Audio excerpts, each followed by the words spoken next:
Assalamualaikum warahmatullahi wabarakatuh. Alhamdulillahi rabbil alamin. Allahumma salli wa sallim wa barik ala nabiyyina Muhammad wa ala alihi wa sahbihi ajma'in. Hai anak-anak, sahabat cerdas, soleh dan soleha di mana saja berada. Semoga kalian senantiasa dalam keadaan sehat walafiat. Pada video pembelajaran bagian ketiga ini, kita akan belajar materi tentang membentuk pribadi muslim yang kompetitif dengan memfokuskan materi pada makna berkompetisi dalam kebaikan.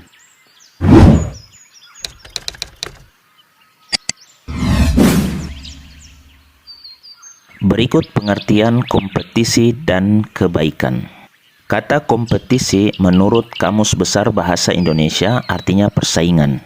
Sedangkan kebaikan artinya sifat baik, perbuatan baik, sifat manusia yang dianggap baik menurut sistem norma dan pandangan umum yang berlaku. Kata kebaikan menurut ajaran Islam dapat diartikan sebagai amal soleh. Jadi, kompetisi dalam kebaikan adalah melakukan persaingan atau berlomba untuk melakukan kebaikan atau amal soleh. Secara terminologis, amal soleh adalah segala perbuatan yang tidak merusak atau menghilangkan kerusakan. Amal soleh juga adalah perbuatan yang mendatangkan maslahat atau sesuatu yang mendatangkan kebaikan bagi diri sendiri dan orang lain. Berikut kriteria perbuatan baik atau amal soleh. Kriteria pertama, yakni adanya niat ikhlas karena Allah Azza wa Jalla. Kriteria kedua, yakni benar dalam melaksanakannya, sebagaimana yang telah ditentukan oleh Allah Azza wa Jalla dan Rasul Allah.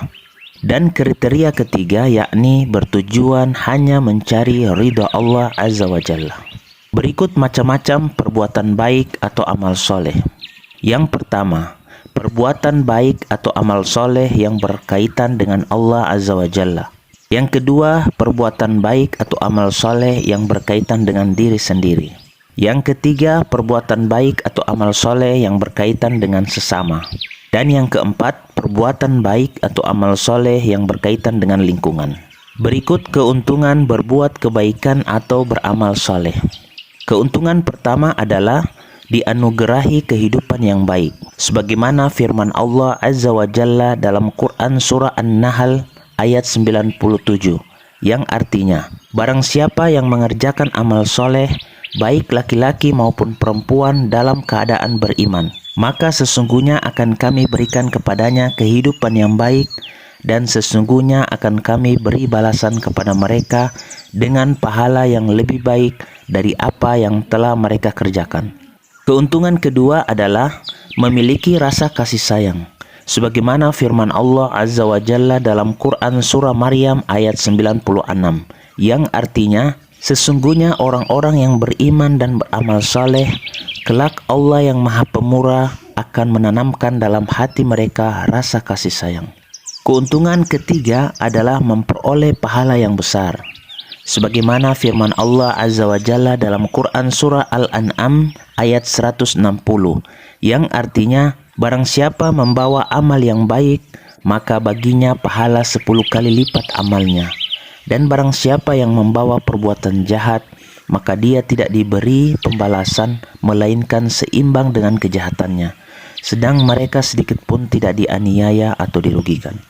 Keuntungan yang keempat adalah memperoleh kekuasaan atau kesuksesan di muka bumi. Sebagaimana firman Allah Azza wa Jalla dalam Quran Surah An-Nur ayat 55, yang artinya, dan Allah telah berjanji kepada orang-orang yang beriman di antara kamu dan mengerjakan amal-amal yang soleh, bahwa Dia sungguh-sungguh akan menjadikan mereka berkuasa di muka bumi, sebagaimana Dia telah menjadikan orang-orang sebelum mereka berkuasa. Dan sungguh Dia akan meneguhkan bagi mereka agama yang telah diridhoinya untuk mereka. Dan Dia benar-benar akan menukar keadaan mereka sesudah mereka dalam ketakutan menjadi aman sentosa. Mereka tetap menyembahku dengan tiada mempersekutukan sesuatu apapun dengan aku. Dan barang siapa yang tetap kafir sesudah janji itu, maka mereka itulah orang-orang yang fasik. Keuntungan yang kelima adalah memperoleh ampunan. Sebagaimana firman Allah Azza wa Jalla dalam Quran Surah Al-Hajj ayat 50, yang artinya, maka orang-orang yang beriman dan beramal soleh, bagi mereka ampunan dan rezeki yang mulia. Keuntungan keenam adalah memperoleh jalan keluar atas permasalahan yang mereka hadapi dan memperoleh rezeki yang tidak disangka-sangka. Sebagaimana firman Allah Azza wa Jalla dalam Quran Surah At-Talaq ayat 2-3 yang artinya, barang siapa bertakwa kepada Allah, niscaya Dia akan mengadakan baginya jalan keluar dan memberinya rezeki dari arah yang tiada disangka-sangkanya. Dan barang siapa yang bertawakal kepada Allah, niscaya Allah akan mencukupkan keperluannya. Keuntungan ketujuh adalah mendapatkan tempat yang baik di akhirat. Sebagaimana firman Allah Azza wa Jalla dalam Quran Surah Ar-Ra'd ayat 29 yang artinya, orang-orang yang beriman dan beramal soleh, bagi mereka kebahagiaan dan tempat kembali yang baik. Keuntungan yang kedelapan adalah memperoleh petunjuk dari Allah, sebagaimana firman Allah Azza wa Jalla dalam Quran Surah Yunus ayat 9 yang artinya, sesungguhnya orang-orang yang beriman dan mengerjakan amal-amal soleh, mereka diberi petunjuk oleh Tuhan mereka karena keimanannya. Di bawah mereka mengalir sungai-sungai di dalam surga yang penuh kenikmatan. Demikian video pembelajaran bagian ketiga mengenai makna kompetisi dalam kebaikan. Semoga Allah Azza wa Jalla menambahkan ilmu dan menganugerahkan kepada kita pemahaman, sehingga dapat memaknai dan menerapkan sikap kompetisi dalam kebaikan secara benar. Semoga materi video pembelajaran ini dapat bermanfaat.